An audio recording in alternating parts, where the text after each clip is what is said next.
i-discuss muna natin ang current situation para malaman natin kung para sa iba ang reading o hindi. Dito ang side mo at dito naman ang side ng person mo. So, asan ba yung isa kong deck? Ready ko na. Kasi 2 deck ang gagamitin ko. O, 3. Who knows?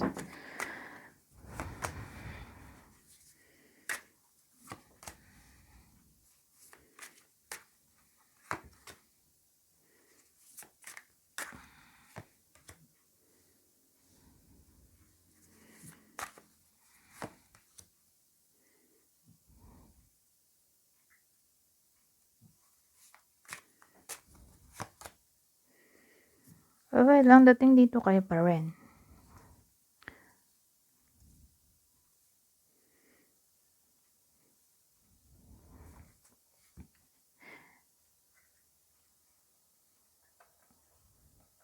Kayo pa rin eh. Kasi eternal love, tapos alliance. So, ang dating sa akin nagsasama pa rin kayo.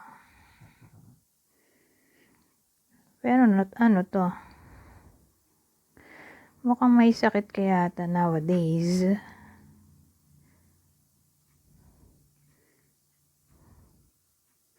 Feeling mo to na soulmate mo.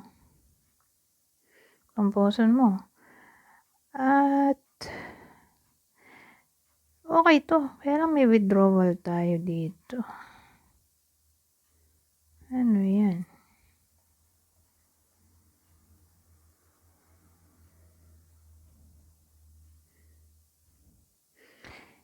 Kayo pa rin.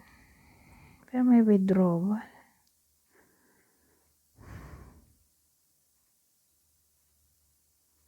Rejection.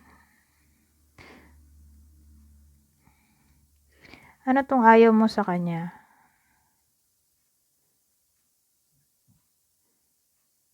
Pero may expectation tayo dito. Ito hesitated ka naman. May hesitation. Nagwo-worry ka. May something na ayaw mo sa kanya, kaya ka nagwo-worry dito. At feeling rejected siya. Ano yun?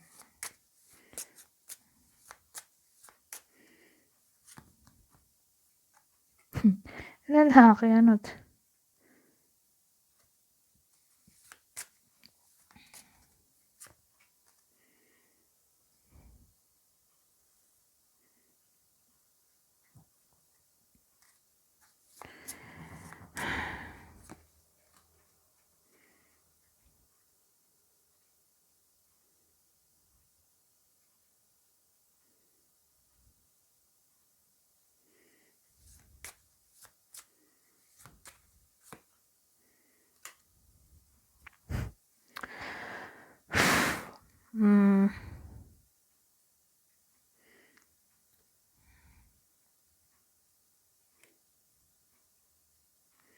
Kasi may lalaki tayo dito. So, tingin ko babae ka siguro. At ito ang lalaki. So, kung di ka babae, sabihin nating lalaki ka, mag-resonate lang sa iyo ang reading na to kung ina-embody mo ang feminine energy.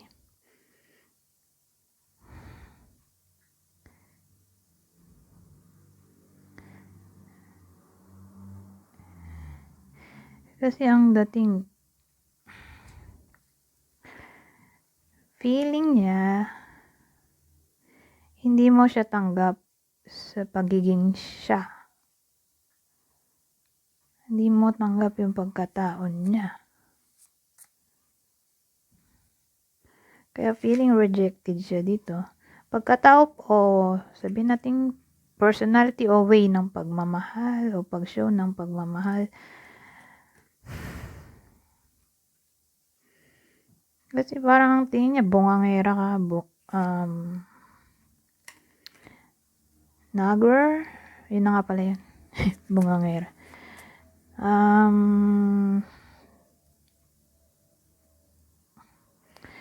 Code. O sabihin natin, Feeling niya ang toxic mo.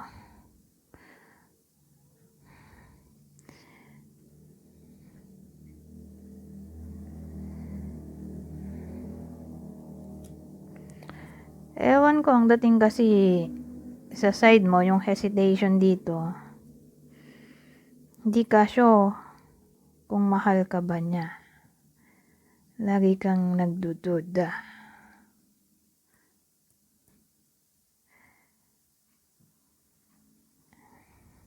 Siya naman, mukhang loyal naman siya. Pero feeling mo hindi. Feeling niya obsessed ka sa kanya.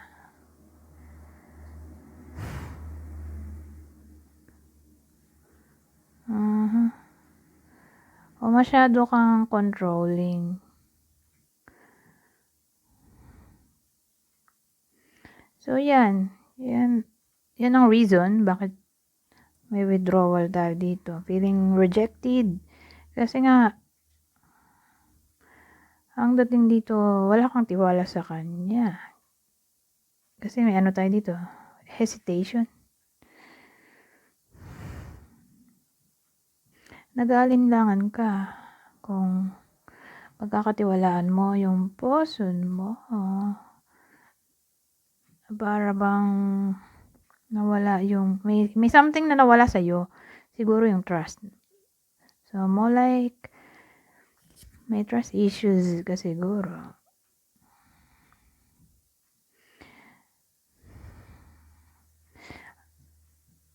So, ano kaya ang pinagugatan ng trust issues na to? Kaya may hesitation. Alamin natin. Saan galing yung hesitation? Ayan. At may heart tayo.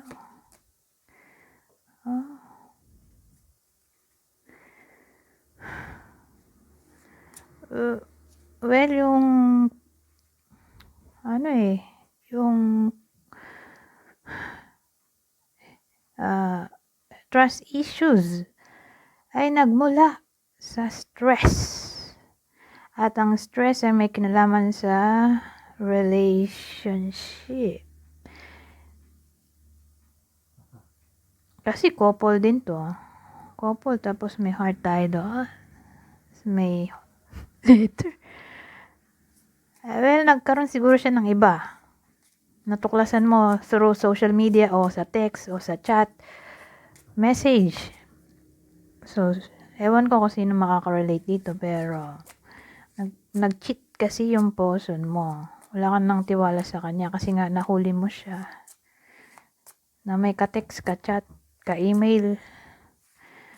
Ewan ko, may parang na-discover ka sa social media na may someone else siya.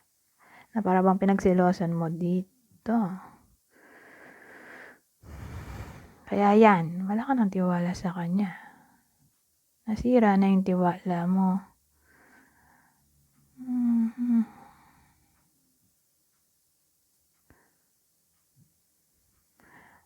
Ibang ang senaryo. Pwede ring nahuli mo may kachat na magmi-meet sila sana. Oo, may katagpuan. Magmi-meet sila sana somewhere. Pero hindi natuloy dahil nga nahuli mo. Pwedeng ganun. So, kunin nyo lang yung info. Nasa tingin nyo ay para sa inyo. Pero, o pwedeng kakatawagan. Kung di man to literally nahuli sa text. Ay, nakita mo personally o nahuli mo sa call. Sabi natin nahuli mo may kausap na iba. O ikaw mismo tumawag sa other person. Kasi may communication tayo dito. 2 communication code. So, inisip ko anong klaseng communication. Ito kasi verbally. Ito naman written. So, kunin nyo na lang yung info na sa tingin nyo ay para sa inyo.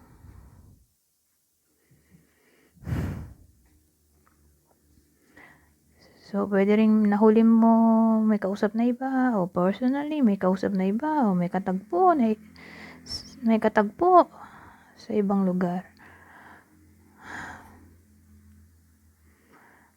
Kasi dito parang may takot ka. Kaya may hesitation dito, parang kinakabahan ka. Lagi. Na baka mag-cheat tong person mo. Pero this time, mukhang loyal naman dahil nandito ang dog. Nahirapan siyang i-prove ang sarili niya sa iyo na nagbago na siya. Kasi may tayong kita, may key tayo dito. Na parang naging klaro na ang lahat. At na ikaw ang pinili. Nagkaroon ng clarity.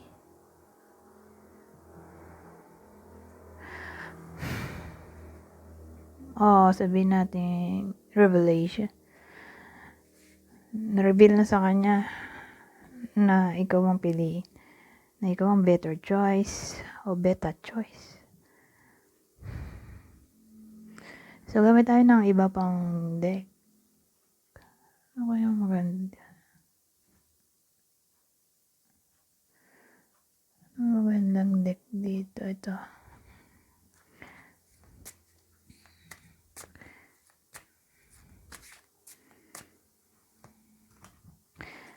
Believe in yourself. See yourself doing well and you will.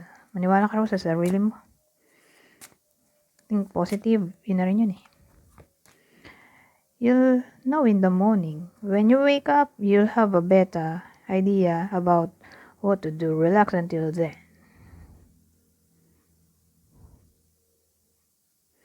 Ewan ko, kung sakali man na one of these days ay magkaroon ka ng problem, malalaman mo ang kasagutan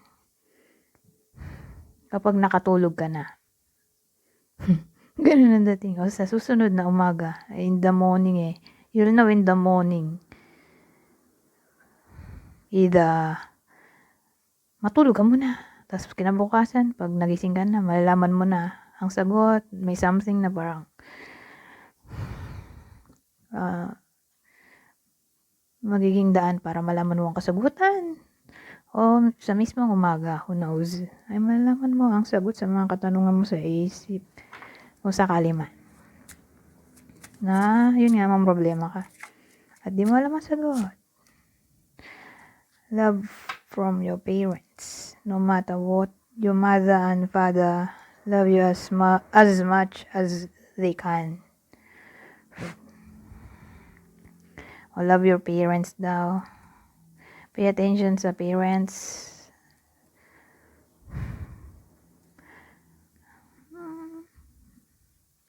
Clue. Baka ko malimutan. May clue pa pala. So, kuha tayo ng clue. Nagbibigay ako ng 6 na clue. Pero wag masyado mag-pay attention dito dahil dagdag info lang mga to. Ang clue ay pwedeng vice versa. Kunin nyo lang ang clue na sa tingin nyo para sa inyo. So, ang clue natin pwedeng tumama sa iyo sa person mo o dun sa other person. Dun sa naging third party ninyo. Pwede rin. So, Taurus, Aries, Sagittarius, Virgo. Ayan, nahulog. Virgo. Ito lahat ng air sign. Ito, Libra, Aquarius, Gemini. Cancer. So, ulitin ko. Taurus, Aries, Sagittarius, Virgo, lahat ng air sign. Gemini, Libra, Aquarius. Ito, Cancer. Anyways, hanggang dito na lang. Goodbye for now.